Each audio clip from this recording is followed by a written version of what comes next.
저희 궁금한 게 있는데 그 기초인문 강의 다들 신청하신 건가요? 아니면 그냥 특강만 들어오신 건가요? 그 좀 궁금해서 살짝만 들어보시겠어요? 기초인문 강의 들으시는 분? 오케이. 네. 그 기초인문 강의 들으시는 분들은 그 사전 설문조사 링크 받으셨어요? 안 받으셨어요? 아, 홍보만 하고 문자 안 보냈나 보구나. 그 제가 여기 담당자분께 말씀드려가지고 그 사전 설문조사 링크를 보내드리게끔 할게요. 거기에 이제 여러분들이 사전에 저희가 이번에 기초인문 강의 들으시는 분들은 학습 관리를 해드릴 거예요. 연간 학습 관리. 그래서 그거를 위해서 사전에 여러분들 학습 성향이라던가 그 뭐 인적 사항이라던가 이런 것들 좀 조사하는 게 있거든요. 그래서 그거 응답을 해주시면 좋겠습니다. 세팅이 다 된 것 같아요.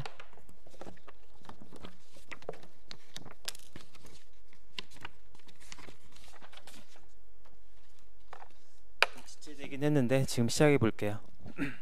네, 반갑습니다. 신원연구소 연구실장 배승철이라고 합니다. 반갑습니다. 네, 오늘 강의는 신원 선생님은 안 오시고 제가 진행을 해요. 제가 진행을 하는 내용은 사전에 공지된 것처럼 피셋 OT랑 여러분들 피셋을 처음 접하시는 분들을 가정해서 어떻게 하면 피셋에 접근하면 좋을지 그런 것들에 관해서 공부법을 좀 알려드릴까 해요.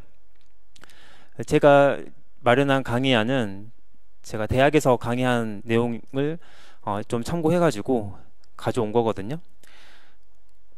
그래서 제가 강의안에 웬만한 내용들은 자세하게 적어놔서 제가 여러분들한테는 이 강의안을 적어도 한 번 정도를 한번 해보시는 거를 추천을 드립니다. 오늘 시간에는 강의안이 상당히 좀 내용이 좀 분량이 좀 되죠. 분량이 좀 돼서 이걸 일일이 제가 다 설명을 하면서 진행을 하기에는 좀 시간적인 여건이 그렇게 충족하진 않으니까 그래서 좀 중요한 포인트들 위주로만 정리를 좀 해드릴게요. 정리를 좀 해드리고 그리고 제가 문제 한 3문제 정도를 가져왔거든요. 그거는 각 영역별로 올해 지지난주였죠. 올해 시험 문제에서 3문제를 발췌해 가지고 왔어요. 그래서 오늘 수업은 어떻게 진행을 할 거냐면은 일단 한 학원 측에서 한두 시간 정도로 좀 짧게 끊었으면 좋겠다라고 말씀하셨거든요. 그래서 일단 제가 2시간 정도까지 생각을 하고 왔어요. 근데 문제까지 풀고 하다 보면 시간이 좀 길어질 수도 있다는 점 좀 양해 바라고 1교시에는 여러분들 제1부에 있는 피셋 개요 및 영역별 특성 이 부분을 주로 다룰 거고 좀 시간이 남으면은 피셋 문제 해결 과정 거기까지 나갈 거예요. 그리고 그 다음 2교시에는 제가 이름 붙인 피셋 정복 단계라는 게 있어요. 그게 뭔지 그리고 그런 각 정복 단계별로 어떤 식의 공부법을 추천드리는지 그런 것들에 대해서 말씀을 드릴 겁니다. 그리고 나서는 이제 문제를 풀어보는 시간을 가질 거예요. 근데 요즘 코로나 때문에 좀 다들 대면 강의가 힘든 상황이잖아요. 그래서 제가 진행하는 강의는 사실 학생들끼리 서로 이야기도 주고받고 자기 이해했던 거를 설명도 해보고 이런 과정을 거치는 게 좀 있거든요. 오늘은 좀 어려울 수도 있는데 일단은 하는 데까지는 해볼게요.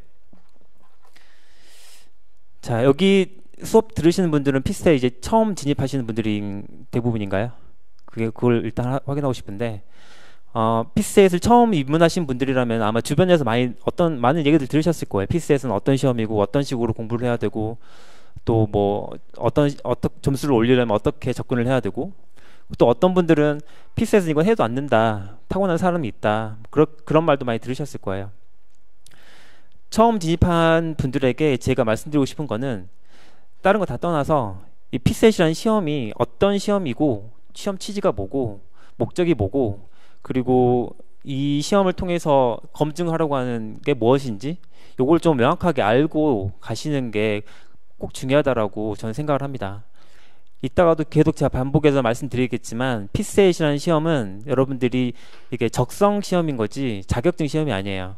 그게 무슨 말이냐면은 자격증 시험이라면은 여러분들이 뭔가 많이 알고 있어야 되잖아요. 지식도 많이 있고 뭔가 좀 전문적인 그런 것들이 지식적인 좀 배경 지식이 좀 많이 필요한데 피셋은 일단 배경 지식이 필요 없다라고 하면 거짓말이지만 필요한 수준이 굉장히 낮아요. 굉장히 낮아서 여러분들이 중학교, 고등학교까지도 아니고 뭐 고등학교 1학년 정도까지의 배경 지식만 있으면은 다 풀 수 있어요. 뭐 자료 해석에 뭐 계산 문제들이 많이 나온다고 쳐도 그래봐야 사칙 연산 안에서 다 풀리거든요. 뭐 로그, 뭐 지수 이런 것도 안 나와요. 그렇기 때문에 배경 지식 수준은 굉장히 낮다라는 걸 일단 기억을 해두시고, 근데 배경 지식 수준이 낮은데도 왜 이렇게 점수 얻는 게 힘드냐, 아마 주변에서 피세 어렵다, 너무 힘들다라고 그런 의견들도 많이 들으신 분들 많을 거예요.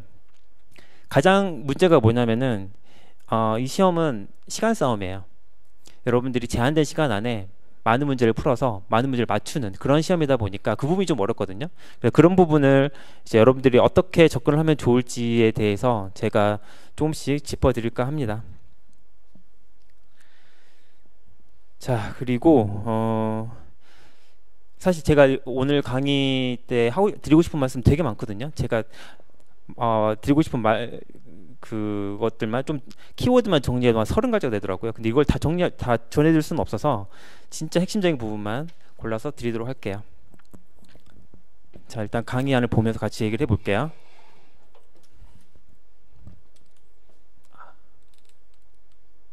잠시만요. 제가 이거는 처음 써봐서.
그냥 할게요. 제가 해놓은 설정이 좀 달라가지고. 이쪽은 제가 대학 때 강의한 거를 그대로 가져와가지고 여기 일단 건너뛰고 바로 이쪽으로 갈게요. 자, 여기서부터 이제 이론편 제1부에 여러분 피셋, 개요 및 영역별 특성 이 부분 한번 볼게요, 같이. 자, 중요한 포인트들만 짚어드릴 건데, 여러분들 그 강의안 보시면은 오른쪽이나 왼쪽 그 날개 부분에 자, 핵심 부분만 모아놓은 게 있거든요. 그래서 일단 그 부분 위주로 보고 여러분들이 집에 가서 꼭 한번 정독을 한번 해주세요. 정독을 한번 해주셔야 제가 전달하고자 하는 내용이 완벽하게 전달될 것 같아요. 자, 첫 번째 여러분들이 볼 내용은 피셋 개요 부분인데, 일단 시험 취지가 제가 중요하다고 말씀드렸죠. 시험 취지 한번 볼게요. 5급 사무관을 대상으로 했을 때 5급 사무관이 갖춰야 될 그런 기본 소양 및 자질 등이 있을 거예요. 그러한 것들을 측정하는 게 일단 기본적인 시험 취지인 거고, 그리고 세 가지 영역으로 나눠서 시험을 봅니다. 언어 논리, 자료 해석, 상황 판단. 그쵸? 그 세 가지 영역에 대해서 이제 논리적, 비판적 사고 능력을 평가를 하고, 그리고 자료 분석 및 정보 추론 능력을 평가하고, 그리고 판단 및 의사결정 능력을 평가하는 게 일단 시험 취지예요. 그리고 평가 영역은 이 세 가지인 거고요. 자, 그럼 이 시험 시간은 어떻게 되느냐? 여러분들이 5급 공채랑 그리고 민간 경력이랑 시험 문제 수랑 시간이 좀 달라요.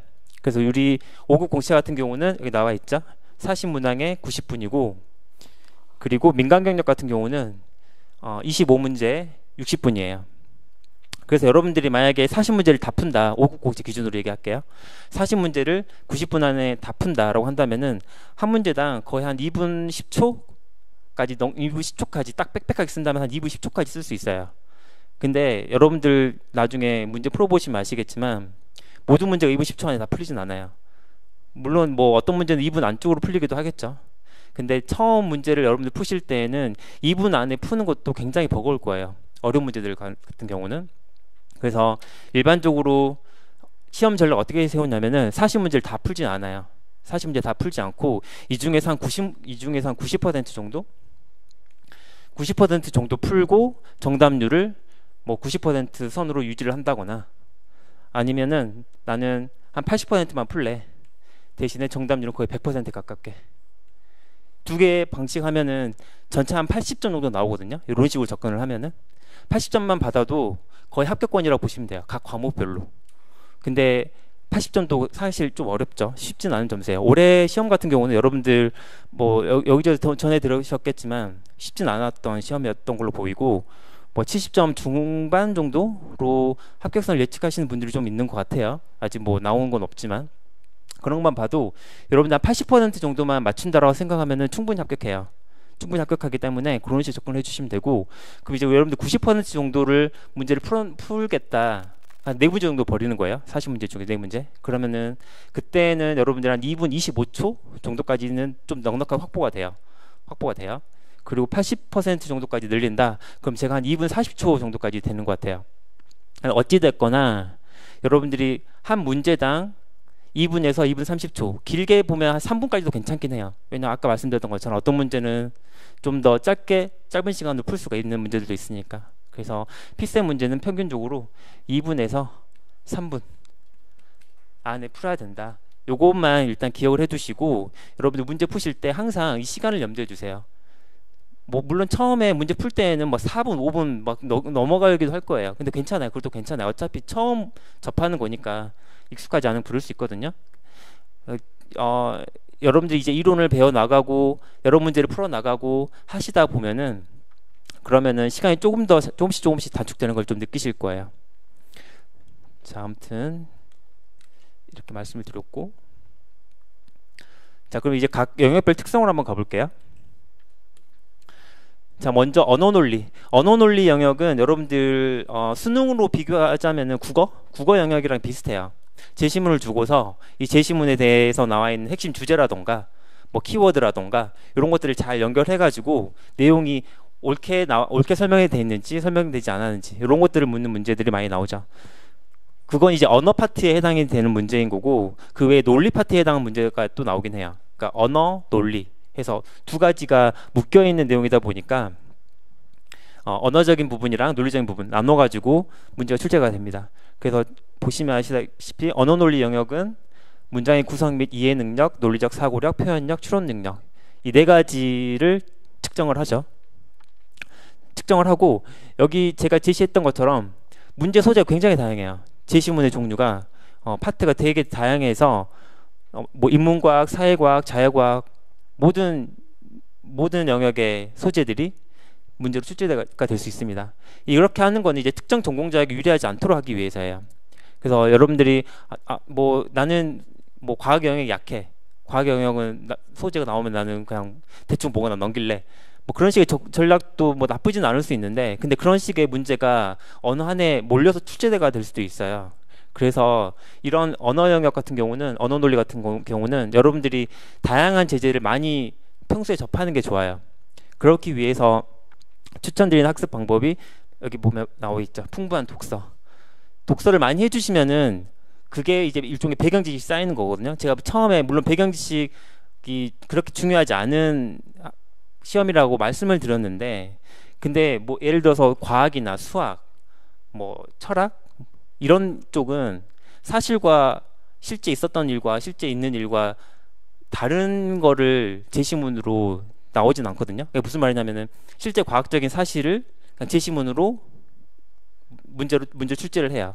그럼 여러분들이 어느 정도 배경 지식이 있다고 치면은 그 제시문을 읽는 게 훨씬 더 수월할 거예요. 그렇죠? 좀 수학에 관심 있는 사람이라면은 뭐 수학 역사 이거 좀 쉽게 읽힐 거고, 또 반대로 뭐 인문 사회 영역 뭐 행정학이나 이런 쪽에 전공 있는 사람 그쪽 지문이 좀 더 쉽게 읽히는 것처럼, 그렇다 보니까 풍부한 독서를 해주시는 게 도움이 많이 되고, 그리고 언어 논리 영역 중에 평가 목적 표현력이라는 게 있거든요. 그러니까 내가 보고서 같은 것들을 쓸 때 어떤 식으로 표현을 할 수 있는지 그런 걸 측정을 하는 건데, 이 표현력을 기르기 위해서는 제가 봤을 때는 이 세 가지가 가장 중요한 것 같아요. 생각을 여러분들 스스로 생각을 표현을 해보는 거, 생각을 정리해서 표현해보는 거, 그리고 다른 사람이 한 말 또는 여러분들이 읽었던 글 이런 것들 요약해보는 거, 그리고 필요하다면 고쳐 써보기도 하는 거, 이런 것들이 여러분들 학습 방법에는 굉장히 도움이 많이 됩니다. 그 다음에 주제 및 전체를 추정하고, 논리학 공부도 아마 여러분들 많이 하시게 될 거예요. 특히 언어 논리 파트에서 언어 논리 영역에서 나오는 논리 문제가 그리 만만한 문제들은 또 아니거든요. 그래서 기본 논리적인 이런 영역도 충분히 공부를 하셔야 되고 퍼즐을 푸는 방법들도 많이 알으셔야 될 거예요. 그리고 내용 및 논리적 연관관계를 파악하는 이런 문제들도 나옵니다. 자, 그 다음에 자료 해석 가볼게요. 이제 여러분들이 내일부터는 신원 선생님이랑 자료 해석을 배우실 건데, 다른 영역에 비해서 자료 해석은 그래도 여러분들이 뭐랄까요, 좀 더 접근하기는 쉽진 않아도 여러분들이 성적을 올리기에는 좀 공부한 만큼 결과가 더 정직하게 나오는 영역이 저는 자료 해석이라고 생각을 합니다. 그 흔히들 수포자들 많다고 하시죠. 수포자들, 나는 수학을 나는 뭐 중학교 때 이미 접었어 라고 하시는 분들, 그런 분들 같은 경우도 사실 아까 말씀드렸던 것처럼 자료 해석 같은 경우에서 요구하는 계산 수준이 그렇게 높지가 않아요. 깊지가 않아요. 딱 중학교 수준 정도만 돼도 충분해요. 충분하기 때문에 수포자라고 생각하시는 분들도 자료 해석에서 기본적으로 다루고 있는 이론들이 있어요. 기본 이론들. 그런 것들만 충실하게 잘 습득을 하시고, 그런 것들이 문제에 어떻게 적용되는지만 계속 체크를 해주세요. 체크를 해주시고, 여러분들이 내가 어떤 이론을 좀 어려워하는지부터 이 이론을 문제에 적용하는 게 왜 이렇게 잘 안 되는지, 그런 부분들 위주로 체크를 해주시면 됩니다. 이따가 그 피스의 문제 해결 단계랑 공부법 관련해서 제가 또 말씀을 드릴게요. 자, 아무튼 자료 해석 영역에서는 이 세 가지 능력을 측정을 하죠. 기초 통계 능력, 수처리 능력, 수학적 추리력. 그리고 제가 여기 제시해 드리는 자료는 이 피셋 시험이 처음 도입되었을 때 지금 부서 이름 생각 안 나는데 아무튼 인사 관련 부처에서 만든 문서예요. 그래서 꽤 오래된 문서인데, 그 피셋의 이런 개념적인 부분에 굉장히 잘 설명을 해준 부분이 있어가지고 제가 이 자료를 참고하고 있습니다. 자, 그리고 자료 해석 영역에서도 마찬가지, 모든 분야의 자료들이 다 출제될 수 있어요. 다양한 분야 지표, 통계치 이런 것들 나오니까 자료 해석 영역을 공부하실 때에는 이런 구체적인 수치 자료를 여러분들 뭐 암기하거나 그러실 필요 전혀 없어요. 그러니까 뭐 작년 각 국가별 뭐 GDP가 어떻게 되고 그런 거 하나도 소용없어요. 왜냐면 실제 시험에서는 다 익명으로 나오거든요. 뭐 A국, B국, C국 이런 식으로 나오니까 그런 수치를 외우는 거 하나도 도움이 안 되니까 그런 식으로 접근하지 마시고, 제시된 자료에서 수치들을 어떤 식으로 응용할 수 있는지, 어떤 식으로 변형 가능한지, 그런 식으로 접근을 해주시면 좋겠습니다.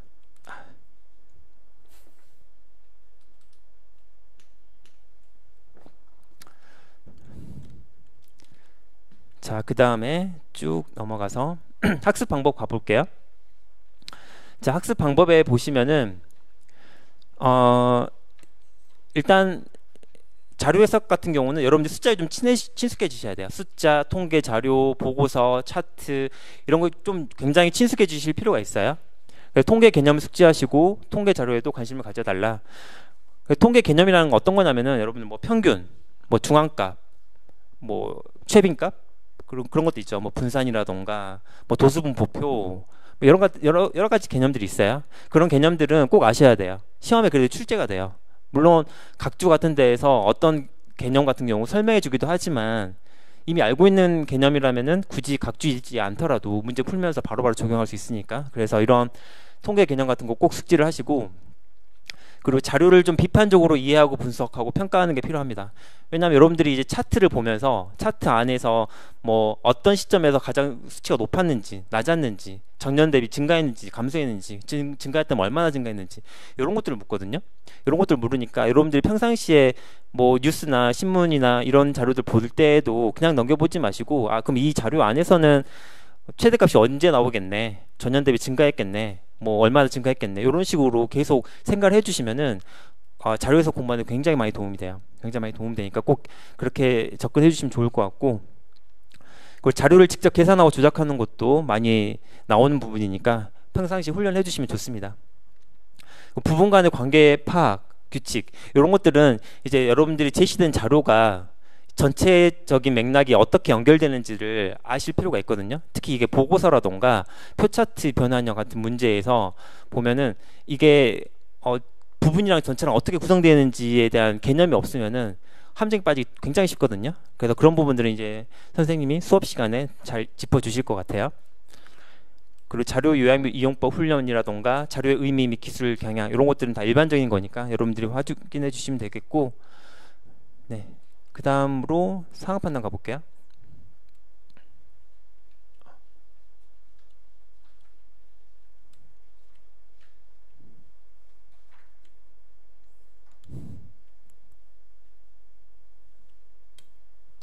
자, 상황 판단. 상황 판단 영역 같은 경우는 여러분들이 나중에 느끼시겠지만 언어 자료 상황 중에 제가 볼 때에는 그 상황이 점수를 올리기에는 가장 어려운 영역인 것 같아요.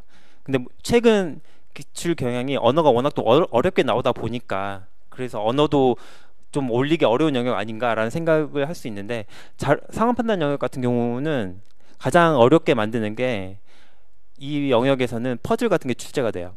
퍼즐이라는 게 어떤 거냐면은 일반적인 풀이법이 없는 문제예요. 그러니까 뭐 올해 나온 문제 가운데도 퍼즐이 굉장히 많이 나왔고, 뭐 여러분들 일상적으로 보는 두뇌 퍼즐 같은 것들 있잖아요. 논리 퍼즐, 뭐 두뇌 퍼즐 그런 것들이 상황 판단 영역에서 굉장히 빈출하거든요. 그래서 퍼즐에 대해서 좀 나는 퍼즐 어떻게 푸는지 좀 어렵다라고 하시는 분들이 상황 판단 영역을 좀 많이 어려워하세요. 근데 상황 판단 영역 같은 경우는 기본적으로 언어 논리랑 자료 해석이랑 약간 좀 믹스된 부분도 좀 있거든요. 물론 상황 판단 영역 고유만의 문제가 나오기도 하지만, 근데 상황 판단 영역을 전략 과목으로 취하는 분들은 그렇게 많지는 않은 것 같아요. 그러니까 언어 논리면 언어 논리, 자료 해석은 자료 해석, 각각을 이제 전략 과목으로 삼고 그걸 이제 베이스로 해가지고 상황 판단 영역을 공략하는 그런 식의 방법이 일반적이거든요. 그래서 여러분들도 상황 판단 영역만 놓고 이 부분을 내가 이 부분에서 고득점을 받아야 되겠다라는 접근은 그렇게 바람직하지는 않을 것 같아요. 근데 사람에 따라 다를 수는 있어요. 다를 수는 있는데 일단 제 생각은 그렇습니다. 자, 그래서 이 영역에서는 마찬가지로 네 가지 능력을 측정을 하죠. 상황의 이해 능력, 추론 및 분석 능력, 문제 해결 능력, 판단 및 의사결정 능력. 능력 이름만 봐도 좀 뭐 약간 두루뭉술하죠. 약간 두루뭉술하고 그래서 어떠라는 건지라는 게 생각이 들 수 있는데, 이 부분은 이제 구체적으로 문제를 풀어보시다 보면은 이런 것도 물어보는구나, 이런 것도 물어보는구나 하나씩 좀 알아가실 수 있는 방법이 될 겁니다. 자, 그리고 이 상황 판단 영역 같은 경우는 여러분들이 이 상황 자체에 대한 이해뿐만 아니고 이 상황이 왜 생겼는지, 그리고 각각의 요인 간에는 어떤 식의 관계가 있는지, 그리고 대안 분석 기법 이것도 자주 묻거든요. 여러분들이 어떤 대안을 찾고 이 대안 중에 어떤 게 효율적이고 어떤 게 더 좋은 건지 이걸 분석해 나가는 그런 기법을 말을 하는 거죠. 그러고 난 뒤에는 이제 여러분들 대안의 장단점을 비교 평가하는 게 있고, 이러다 보면 이제 주변 현상에 대한 분석 평가도 이루어질 겁니다. 그래서 이런 부분에 대해서 많이 묻는 게 상황 판단 영역이라는 거를 기억을 해두시면 좋을 것 같아요. 자, 그럼 결론 한번 볼게요. 제가 처음에 말씀드렸던 것처럼 피셋 이 시험은 적성 시험이에요. 자격증 시험이 아니에요. 자격증 시험이 아니기 때문에 그 전문 지식을 갖추고 있는지 여부는 중요하지 않다. 배경 지식의 수준은 굉장히 낮다 라는 거. 대신에 이제 각 영역별로 물어보는 것들, 평가하는 것들이 좀 다를 수 있으니 그런 부분은 좀 주의하자라는 겁니다. 그래서 언어 논리, 자료 해석, 상황 판단 각각에서 어떤 식으로 준비를 하면 좋을지에 대해서 개략적으로 말씀을 드렸어요. 근데 이제 각각에 대해서 그럼 세부적으로 어떻게 준비해 나갈 것이냐, 그런 건 이제 각각의 과목을 맡으신 선생님이나 아니면 다른 분들한테서 도움을 받으실 수 있을 겁니다. 근데 여러분들이 그래도 끝까지 잊지 말아야 될 거는 피셋이 교과서도 없고 진도도 없어요. 시험 출제 범위도 없거든요. 그럼에도 불구하고 여러분들이 유일하게 의지할 수 있는 거는 기출문제예요. 기출문제. 기출문제가 곧 교과서예요. 여러분들한테는 피셋 같은 경우. 뭐 2차 과목 같은 경우는 뭐 각각의 여러 교과서가 있지만 피셋에서는 그냥 유일하게 기출문제가 교과서다라고 생각을 하세요. 물론 이제 각각의 선생님들이 굉장히 좀 잘 편찬하신 책들이 있긴 하지만 오리지널을 따라갈 수는 없죠. 그러니까 그래서 제가 기출문제를 가장 기본적인 교재가 된다라고 생각을 하고, 기출문제가 지금 제가 여기 적어놨는데 5급 공채의 경우 총 20개 년도, 입법고시 15개 년도, 민간경영청 10개 년도가 지금 누적이 돼 있어요. 여기에 이제 올해 시험까지 하면 이제 5급 공채 같은 경우는 21개가 되겠죠. 대충 계산해 보셔도 여기다가는 곱하기 40문제, 여기도 40문제. 아까 우리 민간 경력 채용 몇 문제라고 했어요? 25문제라고 했죠. 계산해 보시면 대략 한 1400문제 정도 됐던가? 1400, 1500 정도 되거든요. 물론 이제 상황 판단 영역은 좀 늦게 도입이 돼서 문제수가 좀 다르긴 하지만 아무튼 1400여 문제 정도 된다라고 보시면 여러분들이 내년 시험을 언제 볼지는 모르겠지만 올해처럼 늦게 보진 않을 것 같긴 하는데 아무튼 내년 그 시험 보기 전까지는 각 영역별로 이 1400문제는 한 번쯤은 다 보시는 게 저는 좋다라고 봅니다. 한 번쯤 다 보시고 한 번은 기본으로 보고 최근 한 5개년에서 7개년 정도는 한 번 보는 걸로 부족해요. 두 번, 세 번, 뭐 두 번, 세 번도 사실 더 부족하고 여러분들이 시간 되는 대로 많이 풀어보시면 분명히 많이 도움이 됩니다. 그래서 문제 푸실 때마다 여러분들이 매번 풀 때마다 확인해야 되는 포인트 같은 것들도 조금씩 다르고 어떤 식으로 정리해 나갈지 그런 것들도 조금씩은 달라요. 그런 것들은 연간 학습 관리 같은 걸로 제가 또 다시 자세하게 말씀을 드릴게요. 자, 그렇고 그래서 이 시험 같은 경우는 세 가지 영역을 모두 잘하면 좋죠. 가장 좋습니다. 그게 점수가 좀 균등하게 나오는 그런 게 가장 베스트인데, 근데 그러기가 쉽지가 않아요. 뭐 어떤 사람은 뭐 자료 해석은 뭐 80점, 89, 80점, 90점 나오는데 뭐 언어는 60점, 70점 나온다. 이런 분들도 분명히 있거든요. 그러니까 그런 분들은 일단은 본인이 가장 잘 하고 있는 부분은 그대로 유지를 하는 게 가장 좋은데, 문제는 이제 좀 점수가 안 나오는 부분들이 있잖아요. 그런 부분들에서는 여러분들이 뭐가 본인한테 가장 취약한 건지 빨리 파악하셔야 돼요. 빨리 파악하셔야 돼요. 그런 부분들에 대해서는 이따가 제가 피셋 문제 해결 단계별로 좀 짚어드릴 거예요. 내가 어떤 부분에서 어떤 문제가 있을 수 있는지를 스스로 한번 체크를 해보시는 게 가장 필요합니다. 그래서 취약 부분, 문제 접근법 이런 거 분석하는 게 가장 필요하고, 그리고 출제자들의 출제 의도까지 간파할 수 있으면 좋아요. 제가 봤을 때 이거를 할 수 있는 거, 그러니까 즉 출제자들의 출제 의도를 간파할 수 있는 가장 좋은 방법은 뭐냐면 본인이 실제 출제자가 돼보는 거예요. 그래서 내가 뭐 자료 해석 뭐 문제를 한번 만들어 본다. 자료 해석에 자주 쓸 만한 자료 하나 가져와 가지고 거기서 이제 기출 문제에서 묻는 것들을 내가 한번 문제를 만들어 보는 거죠. 그런 식으로. 아니면 그렇게 하는 게 좀 힘들다 싶으면은 기출 문제를 변형해도 돼요. 기출 문제에서 물어본 것들을 취지는 그대로 살리되 문구를 바꾸거나 물어본 연도를 바꾸거나 물어본 내용을 바꾸거나 이런 식으로 하다 보면은 여러분들 실제로 문제를 만들어 보다 보면은 아, 출제자가 이런 의도로 만들었구나, 이런 수치 구조가 문제 풀기에 응용이 되는구나, 이런 것들을 아실 수가 있어요. 그리고 문제 푸는 시간 단축하는 방법은 계속 연구하셔야 돼요. 제가 처음에 말씀드렸죠. 피셋은 여러분들 시간 싸움이에요. 다른 거 아니고 여러분들한테 뭐 2시간, 3시간 시간 넉넉하게 주면 못 풀 문제는 없어요. 문제는 이걸 1시간 반 안에 끝내야 된다라는 거거든요. 그런 점에서 피셋은 시간과의 싸움이다. 시간을 어찌됐거나 계속 단축해 나가는 게 필요하다라는 거를 다시 한번 강조드립니다. 자, 제가 이 강의안은 대학에서 제가 상황 판단을 또 강의하고 있거든요. 그 상황 판단에서 쓴 강의안이다 보니까 상황 판단과 관련된 내용들이 좀 들어가 있긴 해요. 그거를 좀 이해를 부탁드리고, 시간이 좀 더 있으니 내용을 이어가 볼게요. 자, 그 다음 네. 자, 2부를 가보시면은 2부는 이제 피셋 문제 해결 과정 및 공부법에 관련된 내용을 다룰 거예요.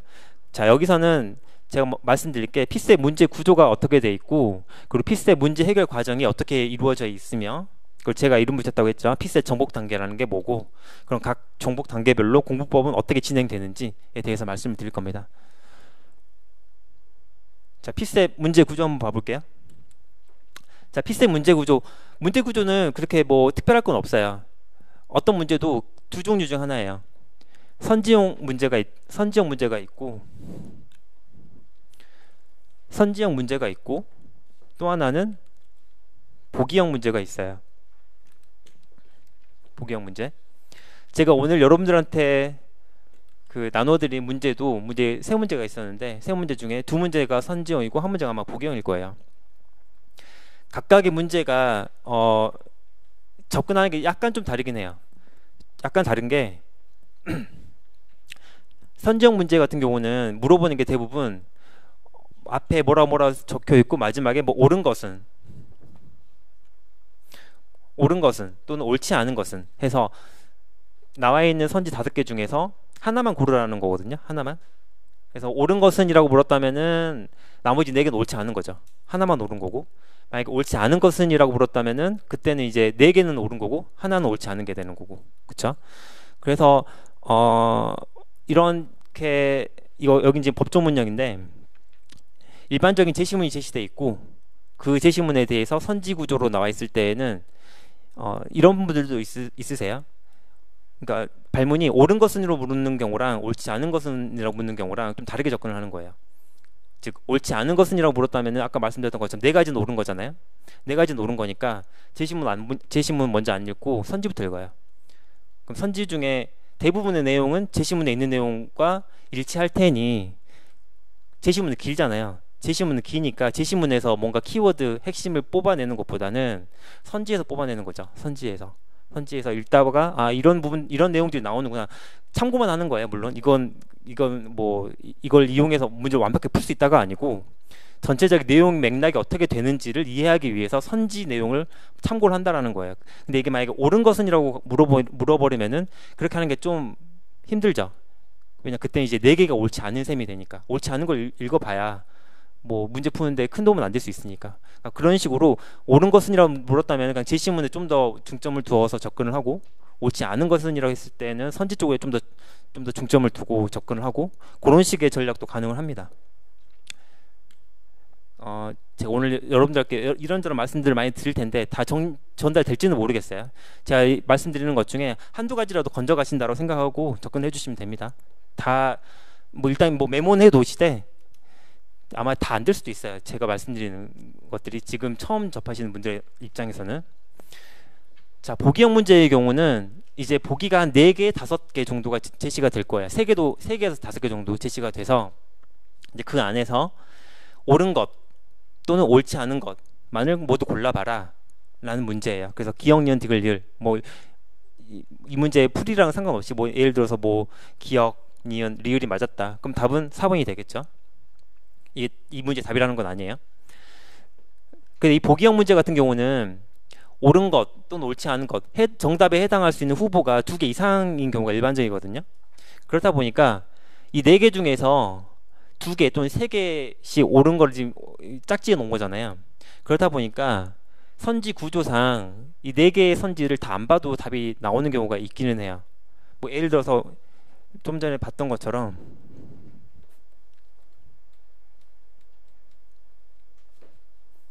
뭐 예를 들어서 지금 기억이 옳았다고 쳐봐요. 기억을 봤는데 기억이 옳았어요.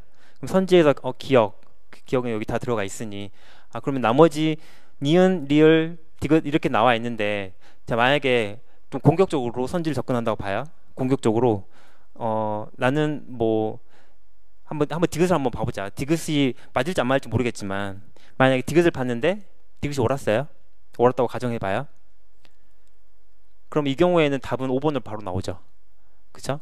모든 문제 이렇게 풀리는 건 아닌데 만약에 내가 기억을 보고 니은, 디귿 기억 본 다음에 니은, 디귿 둘 중에 하나인데 디귿을 먼저 봤는데 디귿이 답이었더라. 디귿이 옳았더라. 그럼 바로 문제가 바로 풀리는 거예요. 근데 만약에 디귿을 봤는데 디귿이 아니었다. 지금 디귿이 아니었다면은 이제는 리을만 보면 되겠죠. 왜냐하면 기억, 니은 또는 기억, 니은, 리을 2개만 남는 거니까. 그러니까 이런 식으로 보기가 이렇게 구성이 돼 있을 때에는 모든 보기를 다 보지 않더라도 답은 나오는 경우가 있어요. 근데 이제 보기가 3개인 경우는 이게 안 통하는 경우가 또 많거든요. 그러니까 이런 선지 플레이 같은 것들도 수업 시간에 다룰 수 있으니 여러분들 참고하시면 됩니다. 자, 그 다음에 이제 제가 좀 강조해서 드리고 싶은 부분들이 좀 나와요. 그게 하나가 피셋 문제 해결 과정인 거고 또 하나가 이따가 다룰 정복 단계, 피셋 정복 단계라는 겁니다. 개념입니다. 하나씩 볼게요. 자, 피셋 문제 해결 과정 특별한 건 없어요. 여러분들 피셋 문제를 받았을 때 그 문제를 어떻게 풀어나갈지를 그런 과정을 좀 개념화한 거거든요. 여기 나와 있는 것처럼 처음에는 문제 인지가 시작이 돼서 그 다음에 조건을 이해하고 이론 탐색, 그 다음에 조건 적용, 정답 도출. 이런 식으로 이어지는 게 일반적이에요. 그래서 저는 5단계로 나누는데, 근데 이거를 꼭 5단계로 나누지 않고 3단계로 나눌 수도 있어요. 이런 식으로. 그래서 문제인지와 조건 이해를 묶어가지고 그냥 문제를 이해하는 단계라고 보고, 그 다음에 이제 그 이론 탐색으로 보고, 그 다음에 두 번째가, 마지막 세 번째가 이제 문제 해결을 하는 단계로 볼 수도 있죠. 그럼 각각이 어떤 의미가 있느냐? 뭐 제가 이름 붙인 것만 봐도 어떤 단계일지 느낌이 좀 오시죠? 문제 인지 같은 경우는 문제 자체에 대해서 이해를 하는 거예요. 뭐 문제 자체에 대해서 뭐 이해할 게 뭐가 있냐라고 생각하실 수 있는데 의외로 많아요. 그러니까 문제 자체에 대해 이해한다라는 거는 앞에서 우리가 잠깐 봤던 문제 구조를 다시 한번 봐볼게요. 자, 예를 들어서 지금 선지형 문제가 있어요.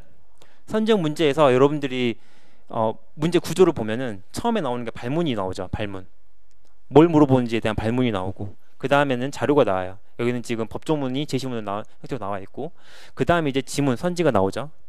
문제를 이해한다라는 거는, 인지한다는 건 뭐냐면 발문에서 뭘 묻고 있는지를 파악하는 거.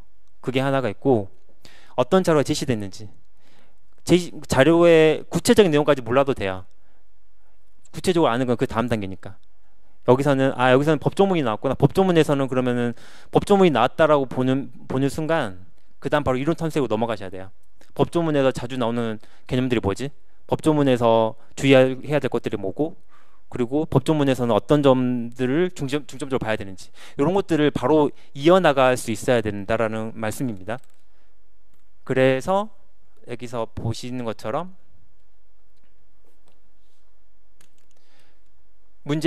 문제인지 쪽에서는 문제 자체에 대해서 이해하는 것이고, 문제가 무엇을 묻고 있으며 전체적인 문제의 첫인상이 어떻게 되는지, 그리고 출제자의 출제 의도, 여기까지 파악할 수 있으면 아주 좋죠. 여기까지 출제 의도까지 파악, 이걸 물어보려 출제했구나 라는 생각을 할 수만 있다면은 문제 풀기가 훨씬 더 쉬워집니다. 자, 그렇다면은 이 문제인지에서는 주로 어떤 부분들을 확인을 해야 되느냐? 발문 내용 꼼꼼하게 확인하세요. 그러니까 물론 이제 짧게 물어보는 발문 같은 경우, 다음 글에서 알 수 없는 것은, 다음 글에서 알 수 있는 것은, 그렇게 짧게 끝나는 거는 굳이 이렇게 꼼꼼하게 볼 필요는 없는데, 어떤 발문은 발문 안에 조건을 숨겨놔요. 조사 대상자가 2,000명이다. 이런 거를 발문에 숨겨놓거든요. 발문 놓치면은 그 문제 못 풀어요. 제시된 기준수가 없는데, 예를 들어 자료해석의 경우 기준수가 없는데 어떻게 부분 비율들의 값을 찾을 수가 있겠어요? 그래서 그런 것처럼 발문에 특별한 정보 같은 것들이 나오는 경우에는 여러분들 굉장히 주의를 해주셔야 돼요. 그래서 발문 내용을 꼼꼼하게 확인하자라는 게 그런 부분이고, 그 다음에 제시된 자료가 무엇이 나왔는지 이걸 확인하는 거, 그 다음이 이제 보기 또는 선지 확인하는 거죠. 보기 또는 선지 확인하면서 대충 내가 이 보기 먼저 보는 게 낫겠다, 이 선지 먼저 보는 게 낫겠다 정도까지 또 생각을 해주시면 좋아요.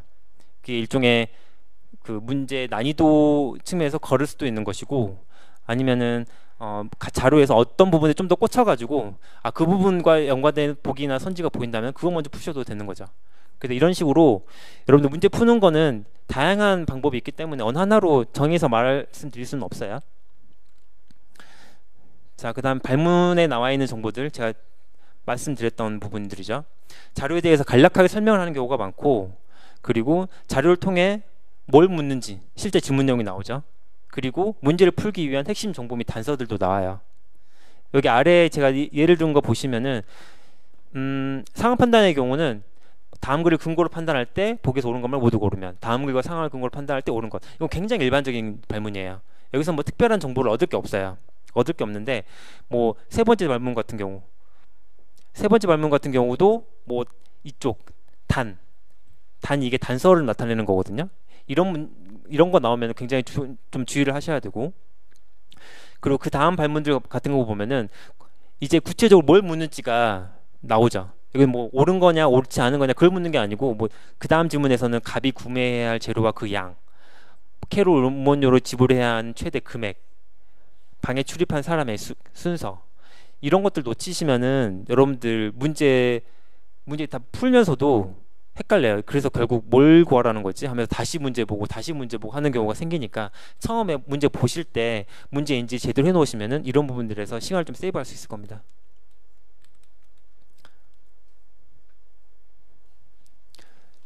자, 그 다음에 상황 판단의 경우를 지금 계속 말씀을 드리고 있어요. 제시된 자료가 어떤 것인지도 한번 봐주시면 좋죠. 그래서 글이 제시된 경우도 있고 그림이나 표, 수식 이런 것들이 제시되는 경우도 있죠. 그 다음에 자료를 확인할 때에는 키워드를 꼭 표시를 해주세요. 제시문에서도 마찬가지고 표나 차트에서도 키워드 표시하는 거 다른 게 아니고 그냥 동그라미를 하든 세모를 하든 네모를 하든 별표를 하든 저는 그런 식으로 많이 표시를 하거든요. 그래서 선지에서 물어보는 것 중에 키워드가 될 만한 것들을 미리 전 표시를 해놔요.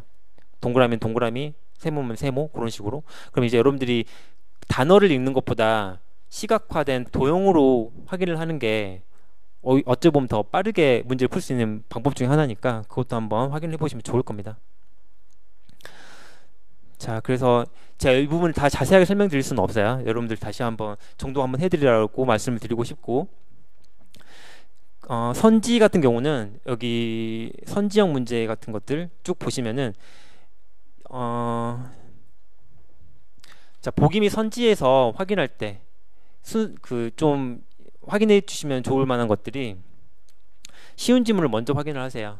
제가 아까 말씀드렸죠. 보기나 선지를 봤는데 뭔가 좀 약간 꽂힌 게 있다. 이거 좀 쉽게 풀릴 것 같다 라는 생각이 들면 그것 먼저 보세요. 순서대로 뭐 1번부터 보고 뭐 5번부터 보고 그런 것도 하나의 방법이 됩니다. 방법이 되지만 딱 봤는데 아 이거 쉽게 해결할 수 있는 것 같다 라고 하면은 그걸 먼저 보시는 게 더 나을 수 있어요. 그 다음 네, 여기 나와 있죠. 지문의 난이도를 파악하기 어렵다면 그냥 위에서부터 순서대로 보는 게 나아요.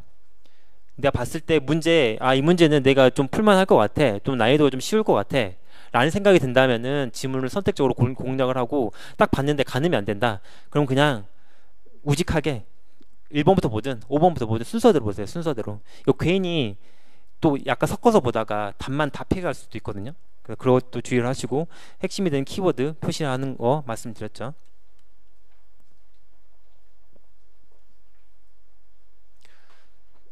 조건 이해까지만 하고 잠깐 끊을게요. 자, 조건 이해. 조건 이해라는 거는 이제 문제 인지 단계에서 여러분들이 뭐 발문도 보고 자료도 보고 지문 이런 것도 봤잖아요. 그러면은 조건 이해에서는 어떤 거냐면 이제 문제를 풀기 위한 여러 조건들을 깊게 이해하는 것이라고 했어요. 수식이 제시됐다면은 이 수식이 어떤 의미를 갖고 있고 다른 뭐 표나 차트에서 어떤 항목들이랑 연결됐는지 그런 것들을 좀 더 깊게 이해를 해보는 거죠. 자, 그래서 이 문제 조건 이해 단계에서는 실질적으로 문제를 풀어나가기 전에 문제를 좀 더 깊게 이해하는 단계이다 보니까 여러분들 핵심 내용을 파악하는 게 좀 필요하고요. 제시문이 제시됐을 때는. 그리고 주제 및 단락 간의 관계를 파악하는 것도 필요합니다. 그리고 핵심 키워드 간의 관계를 파악하는 것도 필요해요. 자, 그리고 표가 나왔을 때 주로 확인해야 될 것들 나와 있죠. 표의 제목이라던가 단위, 항목, 표에 대한 소개 이런 것들 놓치지 마세요. 이거 별거 아닌 것 같죠? 별거 아닌 것 같은데 이걸 놓치잖아요. 그러면은 표가 뭐 2개, 3개가 나와요. 그럼 2개, 3개 나와 있는 표들 간의 관계를 이해를 못해요. 표가 어떻게 구성이 되어 있고, 그러니까 나중에 여러분들이 기본서에도 나와 있는데 전체 내용 중에 일부분만 따와가지고 표로 다시 구성하는 이런 구성 형태도 있고, 또 어떤 거는 똑같은 내용을 형태만 다르게 하는 것도 있어요. 그러니까 뭐 어떤 거는 뭐 성별로 분류를 하고 어떤 건 연령대별로 분류를 하고, 근데 결과적으로는 대상이 되는 자료는 같고, 이거 2개는 엄연히 다른 거잖아요. 엄연히 다른데 이거를 구분을 못하면은 문제를 못 풀어요. 풀더라도 틀리겠죠. 함정이 다 넘어가고. 그래서 표 같은 경우는 이런 부분들을 꼭 확인해 주시는 게 필요하다라는 거 다시 강조를 드립니다. 그 다음 그림이 나왔을 때에는 가장 중요한 게, 그림이 문제에 출제된 이유는 단순해요. 여러분들이 문제 푸는데 도움이 되기 때문에 나오는 거거든요. 근데 그 그림의 내용이 모두 다 이용이 되는 건 또 아니에요. 꼭 필요한 내용들이 있으니 그런 내용들만 취사 습득하는 게 필요합니다. 그러려면 문제를 잘 이해해야 되겠죠. 그 그림에 대한 설명 꼼꼼하게 확인하시고, 이 그림이 어떤 의미를 갖고 있는지, 어떤 식의 조건들이 있는지 이런 것들을 놓치지 말라는 말씀입니다. 문제 풀이를 위한 힌트 같은 것들이 제시가 될 거예요. 그런 것들도 꼭 확인을 해두시면 좋을 것 같습니다. 자, 그 다음 수식 같은 경우 상황 판단에서도 자주 나오고 자료 해석의 경우는 진짜 많이 나오죠. 어떤 문제에서는 막 수식이 서너 개가 나오는 경우도 있고 막 그래요. 그러니까 자료 해석의 경우는 수식이 서너 개가 나왔다라고 한다면은 분명히 선지나 보기 중에 하나는 그 수식들 간의 관계로 이용해가지고 제3의 관계를 도출하는 그런 문제들이 거의 빈번하게 출제가 되니 그런 부분도 대비를 해주시는 게 좋을 겁니다. 자, 그래서 수식이 나왔을 때에는 여러분들이 수식에 사용된 변수를 꼭 확인을 하세요. 이 변수가 표의 어떤 항목에서 가져온 건지, 어떤 차트의 어떤 부분을 가져온 건지 이런 것도 꼭 확인하셔야 된다는 거고, 변수 간 관계, 비례 관계인지 반비례 관계인지 그냥 더하기만 하면 되는 건지 뭐 어쩌라는 건지 뭐 비율인지 굉장히 많은 관계가 있으니 그런 것도 확인해 주시고, 그 다음에 수식이나 수치 구조를 변형해서 묻는 경우도 있어요. 자료 해석의 경우는 이제 이게 가정형 지문으로 나오는 선지나 이런 것들이 여기 해당이 되는데, 수식은 그대로 두되 뭐 수치 구조를 바꾼다거나 아니면 수식의 형태를 약간 좀 변형한다거나 그런 식으로도 문제가 나옵니다. 자, 그 다음에 단서. 아까 제가 단서 잠깐 언급을 드렸는데, 단서도 놓치면 안 돼요. 이게 예외를 규정을 할 때 우리가 단서라는 표현을 쓰거든요. 그래서 다만 이런 접속사가 나오면 항상 주의를 하시고, 요거는 거의 100% 단서, 예외와 관련된 규정이 그 접속사이기 때문에 여러분들 이런 거 나오면 주의를 해주시고, 그래서 예외에 해당하는지 이걸 확인하는 게 첫째. 그 다음에 다시 예외가 나올 수도 있어요. 그러니까 단 이런 경우는 안 된다, 하지만 이런 경우에는 또 허용한다, 뭐 이런 식의 구조가 법조문에 굉장히 많이 나오거든요. 그러니까 그런 것들을 주의를 하셔서 예외뿐만 아니고 예외의 예외까지도 놓치면 안 된다라는 거를 강조를 드립니다.